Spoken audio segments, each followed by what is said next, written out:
الحمد لله رب العالمين، الصلاة والسلام على خاتم النبيين وعلى آله وصحبه أجمعين، أما بعد فأعوذ بالله من الشيطان الرجيم، بسم الله الرحمن الرحيم. قال الله تعالى في سورة الأعراف: قال الملأ الذين كفروا من قومه إن لنراك في سفاهة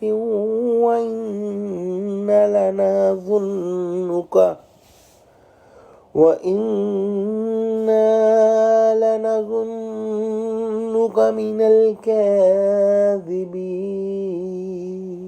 ترجمہ: تو ان کی قوم کے سردار جو کافر تھے کہنے لگے کہ تم ہمیں احمق نظر آتے ہو اور ہم تمہیں جھوٹا خیال کرتے ہیں.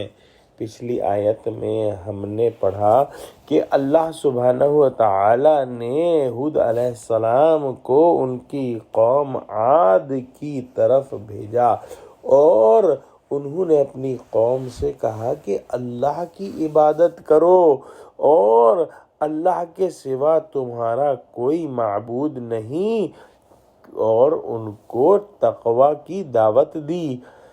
اتنی اچھی نصیحت اور اتنی اچھی دعوت کے جواب میں ان کی قوم کے جو سردار تھے وہ جو ہے کہنے لگے کہ معاذ اللہ، تم بے عقل ہو کہ باپ دادا کی روش چھوڑ کر ساری برادری سے الگ ہوتے ہو، اور جھوٹے بھی ہو کہ اپنے اقوال کو خدا کی طرف منسوب کر کے خواہ مخواہ کے عذاب سے ڈراتے ہو. اور انہوں نے حضرت ہود علیہ السلام کو جھٹلا دیا.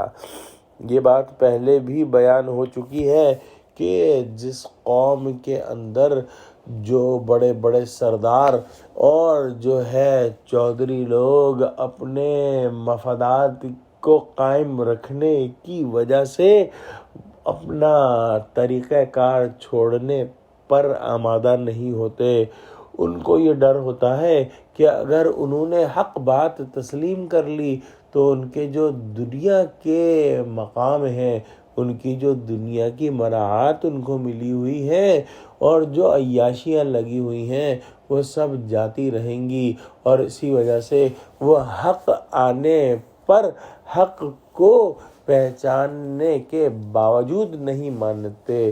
اور تمام اللہ کے انبیاء نے جو توحید کی دعوت دی، اس توحید کی دعوت کو بڑے بڑے سردار لوگ جو ہیں، چودھری لوگ جو ہیں، وہ رد کر دیتے تھے. یہی معاملہ ہم نے حضرت نوح علیہ السلام کے بارے میں پڑھا اور یہی طرز عمل حضرت ہود علیہ السلام کی قوم عاد کے بارے میں آیا ہے. دعا کرتے ہیں کہ اللہ سبحانہ و تعالی ہم کو قرآن کا فہم عطا فرما، ہم کو سچوں سے جوڑے اور ہمارا خاتمہ ایمان پہ کر. آمین. وآخر دعوانا الحمد للہ رب العالمین. السلام علیکم.